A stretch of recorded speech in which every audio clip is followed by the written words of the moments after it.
On this episode of Money Matters with Jim Doyle, divorce. It's life-changing for uncoupling couples. Guests Marcus Sixta, Yuval Berger, and Raul Agarwal show you the options.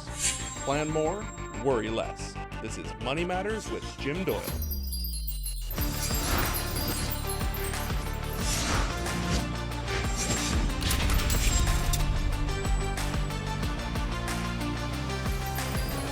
In today's show, we're talking about a different way to look at divorce.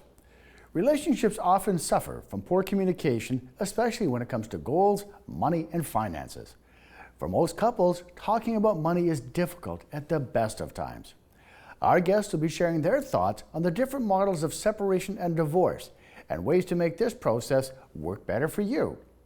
Later in the show, we'll be talking about a troubling new trend, gray divorce. But first, I sent Paige to ask, why do couples argue about money? So, Paula, why do you think couples argue about money? I don't think they're prepared properly to deal with blended incomes. And when you start off as a couple, it's usually you're younger and you don't have, your financial situation is a lot more simplified. But as you grow older, your life becomes more complicated and the financial problems grow, or issues grow, and you don't know how to talk to each other. Personally, I think there might be different expectations. When people go into relationships, they're hoping that everything is going to go smooth, but you wake up one morning and you realize that someone thinks they need a much nicer car than you might, or someone needs to go shopping to Lululemon more often than you might. So there's lots of fodder for discussions, and I think it's a good thing if you have a healthy relationship. It's a good thing to have differences, but if people go into relationships without having clarified what their expectations are, there could be a lot of challenges. So Marcus, Yuval, the discussion's here about money, but is it really a symptom of other issues? Well, I think that money issues can certainly be a symptom of some other issues in a relationship. It could be a symptom that there is poor communication. It could be a symptom that there is some issues with power imbalance in a relationship. But it could also just be a money issue. Frankly, I have seen in my experience that, as that gentleman said, sometimes people have different expectations and different ideas of what a budget is. And no matter how much they discuss the matter, those expectations are not changed, and that can create some conflict. There's a lot of truth in that. I found that in my practice, couples fight about money because the money is kind of like a platform for many, many other issues. Money signifies a lot of their aspiration, expectation. But the reason they fight about money, or one of the reasons they fight about money, is because I think most people's ideas about money are well embedded in their values. And I think there's an attempt to negotiate values. And any attempt to negotiate values in a relationship is difficult because values are not negotiable. Well, couples do fight about money, and we want to see if we can help them get through that. Listen, some good points here. We're going to be right back. It minimizes conflict. It puts the needs of families and children in the center as opposed to conflict.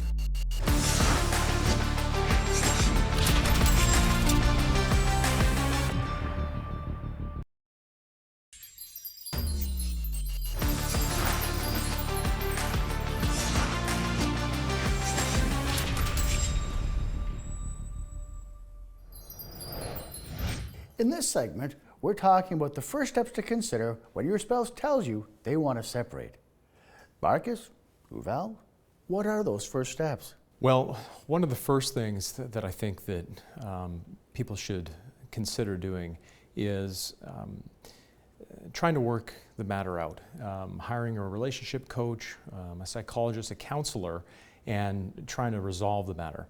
Because I'm a divorce lawyer, and I can tell you that dealing with these types of issues just through that the family law process is difficult, and it's not the best.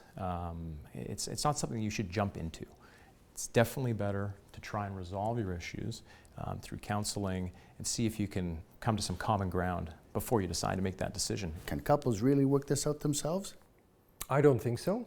I think once they reach if the question of whether to stay together or not is on the table, often couples need support, because this is a critical question to a relationship. And once you open that door, I believe that without support, it's going to be really difficult. It is possible, but it's difficult. Back to your point about what to do first. Well, the first question I ask is whether the decision is final. Because if it's not final, then let's see if perhaps there's other ways of supporting that relationship. Then the second choice, or the second conversation, should be, how are we going to do it? I think there's need to be a conversation about process options. How are we going to separate? And today, thank God, we have many, many options to separate. Listen, those are some wonderful points, okay? I met up with Raul Agrawal, a collaborative divorce lawyer, to tell us what collaborative divorce is and why it's a strong alternative to traditional divorce. So what is collaborative divorce? Collaborative divorce is a no-court divorce option where you and your specially trained collaborative lawyer and your spouse and his or her specially trained collaborative lawyer meet for kitchen table type discussions for anything that arose out of the breakdown of the marriage.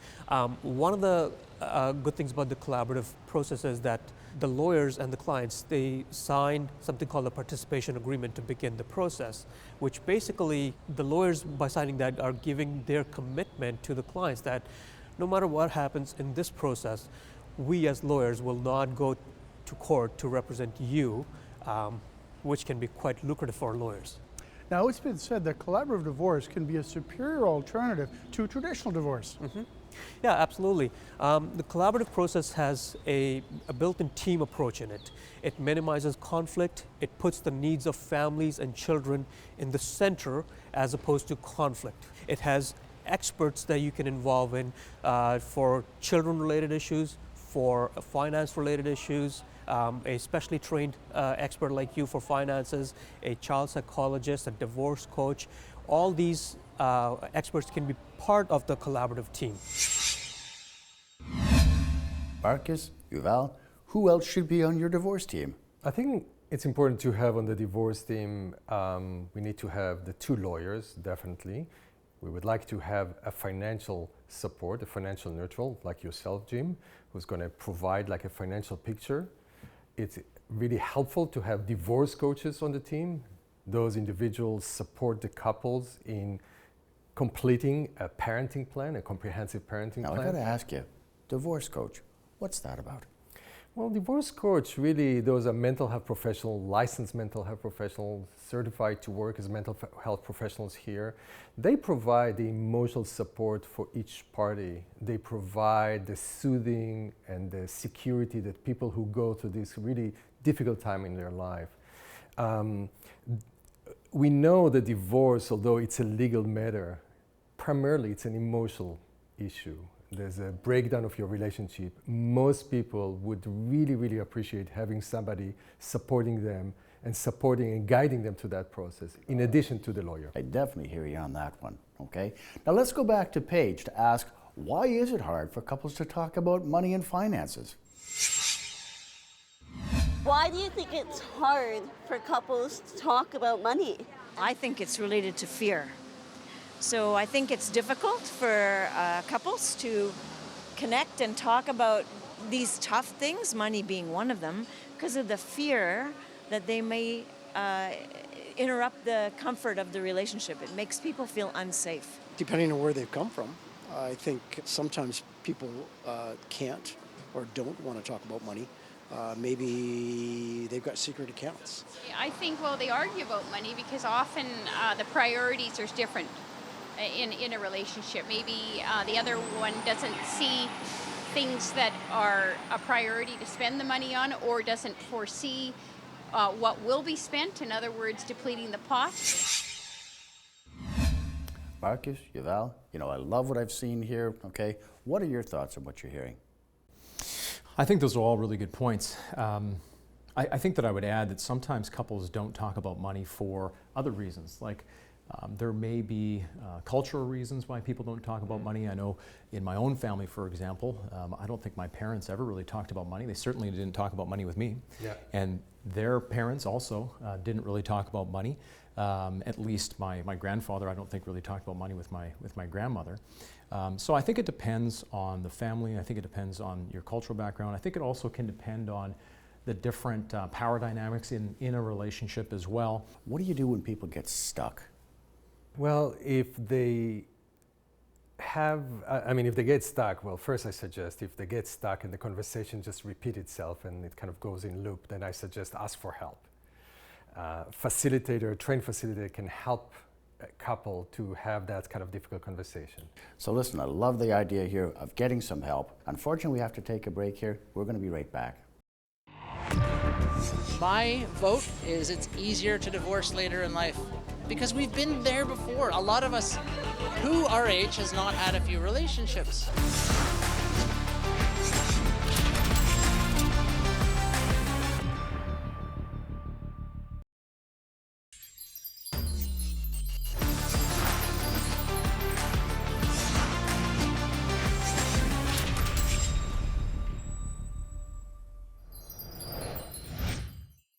Welcome back. What are some of the financial challenges and hidden costs families and couples face when they separate? Well, principally, you're taking one pot and you're dividing it into two. You have to create two separate households, sometimes with the same, well, generally with the same level of income and the same level of assets. There's also obviously the need for both parties to start paying for rent or their mortgage. But aside from that, the assets themselves are going to be divided up. Now, are couples naturally thinking this way, or do they need a bit of help? I would say they need a bit of help, and in addition to all these issues that need to be decided, as Marcus said, when your asset is divided, I think what's compounding is the fear. I mean, there's a major fear, and that fear makes the conversation even harder. So what's perceived to be a difficult topic or something that's pretty scary, now it's even more scary to talk about it. In addition to that, I think also it's likely that during that time we will need to spend more money on maybe some other support, like emotional support. So you sometimes want to hire other professionals to guide you. All of that adds to the family finance and the stress. So people need that helping hand, so to speak. Let's go back to Paige for some thoughts on couples divorcing later in life. So do you think it's tougher for couples or people to divorce later in life? I don't think so. I think in later life, especially with the Zoomers, you go through a life change. So you start off when you're younger and you're on one career path, and then when you get a little older, you think, okay, fine, I've made all my money, I've done what I was supposed to do, but now it's time to change career paths, and sometimes that's changing what you're doing with as a couple as well. Maybe they find out that indeed they aren't friends. Maybe they don't like each other. Maybe there's interests they should have looked after and they didn't. I think divorce is easier later in life than it is earlier. My vote is it's easier to divorce later in life because we've been there before. A lot of us who our age has not had a few relationships. So we've got to learn from that, right? So Marcus Juval, in my practice, we see so many more moving parts, okay? What are your thoughts on this? You want to think about divorce, it's not just an ending, it's also a beginning. I think although financially you might be in a more secure place, I think the concept of separating later on in life, I found it to be, with my client, to be really difficult. We are used to a certain kind of predictability and consistency in our life. Often people say, I don't even know where to start. Family, kids, aspirations, crushed dreams. What are your thoughts? Well, I think it really depends on the situation. I think sometimes it is more difficult to separate earlier in life because of the various issues that come up with parenting time, especially parenting of young children. And I can tell you from a litigation perspective, that is the most litigious area of family law for sure, is litigating over what to do with the kids. Also, as the gentleman in that clip said, some of these gray divorces, you're dealing with couples who have gone through it before. And quite often they'll have a prenuptial agreement or a cohabitation agreement in place that can help assist them separate more peacefully. There's just so many elements to consider here. But let's go back to Raul. What impact does divorce have on a couple's financial freedoms? Well, it has a huge impact. In most cases, most couples, if not all, are dividing their main asset, which is the family home. Their RSPs are being divided, their pensions are being divided, their savings are being divided, their vehicles are being divided. Expenses get doubled, rent payments, mortgage payments are all doubled up now, utility payments are doubled up now, grocery payments are doubled up now, so it has a huge impact. Now, what happens if say, one person wants to keep the family home, or maybe they want to keep the pension? Now, in a conventional divorce, if you are in court, you get half of this, you get half of that, end of story. But collaborative process is an interest-based negotiation process, so you can be creative. Do you think most people that are going through this process have a good understanding of their options and the outcomes of the choices that they're making? Well, in most cases, in my opinion, people come in not knowing all these options, but once they leave, the options are fairly clear to them. The most important part for them is the separation agreement that they would sign at the end of the day would work not only today, but also from 5 years and 10 years from now when things come up that we haven't contemplated today. So we as lawyers would build in mechanisms or ways to deal with the process in the separation agreement that could then determine how the parties would divide or resolve an issue that arises 10 years from now, for example. Now, Marcus, I gotta ask this, okay? What do you think about Raul's comments and the impact that it has on the couple's financial freedoms? It has a very big impact, especially with cases where you may have had one party who has been very dependent on the other party's finances for various reasons, maybe because they're taking care of the kids in the household. And if a divorce happens later in life and they haven't been in the workforce for a long time, especially if the parties separate near retirement, it creates a lot of stress about where is the income going to come from to now support two separate households. So emotion's a big part of this decision process, okay, and they need help moving forward. Val, what does that look like in your world? Well, we call it the paradox of divorce because it is the time which probably you, as a party who goes through divorce, really struggling emotionally, cognitively. You have hard time to really think through and be thoughtful. And during that time, you need to make a really, really important decision that they're going to impact not your generation, but possibly 3 generations. Well, so it's not so straightforward. We'll be right back. It's cost effective, it's creative, it's private. You can really own your own agreement.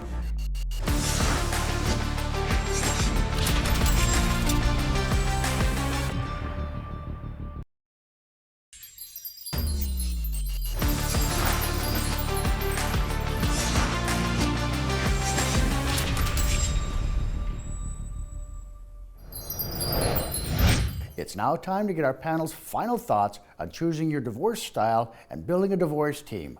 Marcus, what's your thoughts on what you've seen? Every family has different needs, and so I think it's important to know what your options are. We've heard a lot about collaborative, and collaborative is a fantastic option for many people. There's mediation, where you hire a third party to act as a facilitator who controls the process, where the parties actually control the result. You may decide to go to arbitration, and so you hire somebody to act as your own private judge. And that's a good option for some people who really want to keep things confidential. But Jim, I have to say, one of the best things that a couple can do before they get into a relationship is entering into a prenuptial agreement or a cohabitation agreement, because if you have an agreement like this at the outset, it makes a potential separation a lot easier. So people need some help choosing a great style. Let's go back to Raul for his final thoughts. So any final thoughts for us, if you would, please? Yeah, I would just say that collaborative process has a lot of benefits. It's cost effective, it's creative, it's private. You can really own your own agreement. You can preserve some of your life savings that you've spent all your life accumulating, and you can preserve some sensitive familial relationships. your marriage might be over, but your parenthood goes on. So what I've heard today is about the importance of working with your professional team as you're in the middle of a very emotional time and you're being asked to make some important decisions.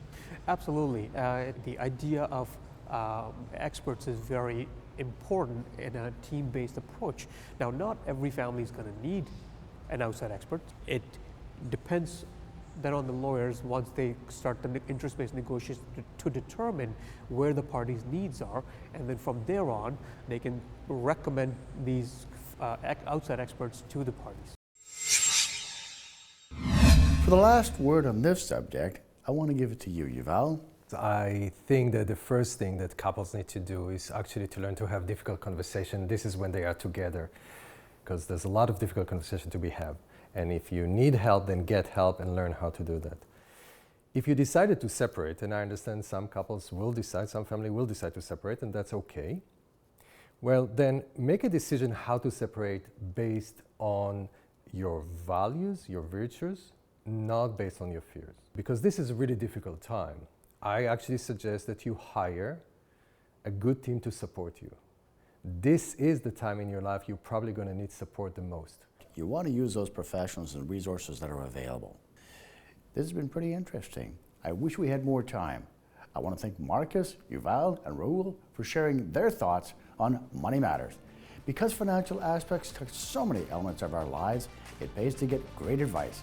Plan more and worry less.